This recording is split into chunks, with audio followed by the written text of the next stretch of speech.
Kia ora Year 12. In video 1 we looked at how using the zero property works really well to solve quadratic equations. And we know from way back when we started solving quadratics in Year 10 that we try to factorise usually and set the quadratic equal to 0. For example, in video 1, this is what we did lots of. So we did things like x plus 3 times 2x minus 1 equals 0. We set each of those factors equal to 0 and we get solutions of x equals negative 3 or x equals 1/2.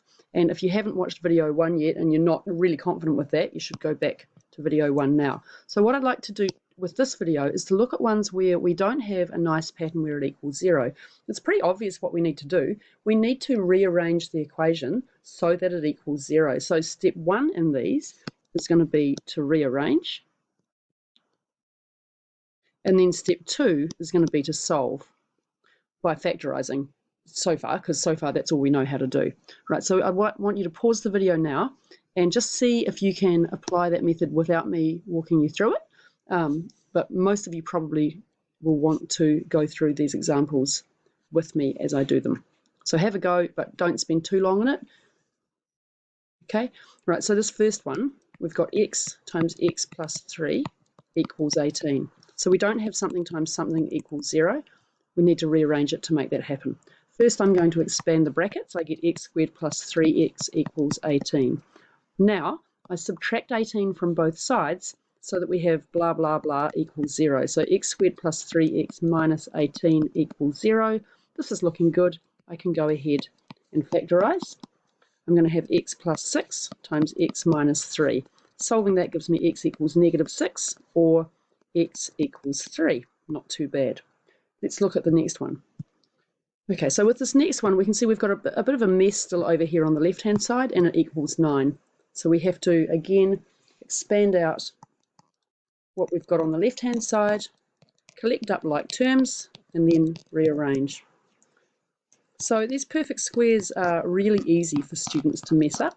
It's always easiest to rewrite it in full first. Otherwise, we tend to miss out these terms here. Expanding that, we get x squared plus 6x plus 9 plus 5x equals 9. I'm now going to subtract 9 from both sides, which leaves x squared plus 11x equals 0. Right? So I've taken 9 away from both sides. Now I can factorise. I've got x times x plus 11 is equal to 0. X is either equal to 0 or x is equal to negative 11. Either this is 0 or this is 0. Right, number 3. Oh, this one looks really good, right? It looks factorised. The trouble is the factorised things, the factors multiply to give us 2, not 0. So it's best to sort that out by expanding and then rearranging. So x plus 3 times x plus 2 equals 2. Expand the left-hand side and we get x squared plus 5x plus 6 is equal to 2. X squared, I'm now going to subtract 2 from both sides. X squared plus 5x plus 4 is equal to 0. What do we get?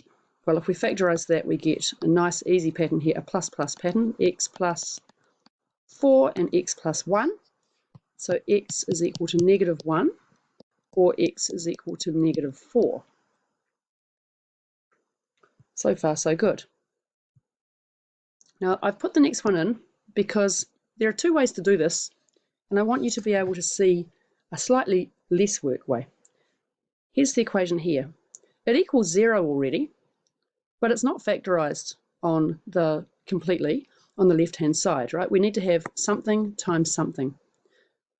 However, you can see that there's a common factor in here of x plus 2. So you don't have to expand everything out in here. If you're less confident though, that's not a bad way to start. So let's look at this. I've got x plus 2 squared plus 4 times x plus 2 equals 0. My common factor is x plus 2. So let's take out the common factor, pop that out to the front. I'm just drawing this. This is just a big bracket. There's nothing special about it. X plus 2 times x plus 2 plus 4 times x plus 2. So there we go. It's basically factorised into the correct form for us now. X plus 2 times x plus 6 is equal to 0, x equals negative 2, or x equals negative 6. Now, if you didn't spot that common factor, here's what you could have done instead.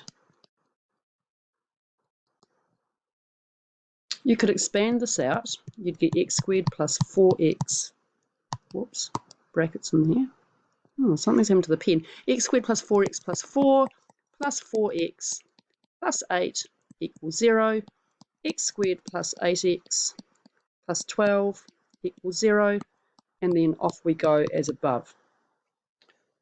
All right, so that's that one done. There's one more that looks horrible, but it's the same thing again. This time, this last one, we've got a quadratic here, and we've got a factorized quadratic here. We need to make one side equal to 0. So we'll start by expanding.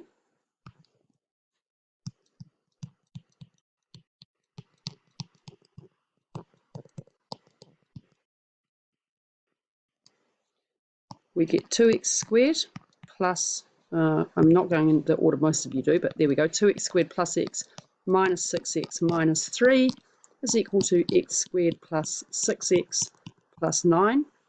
Over here we get 2x squared minus 5x minus 3 equals x squared plus 6x plus 9.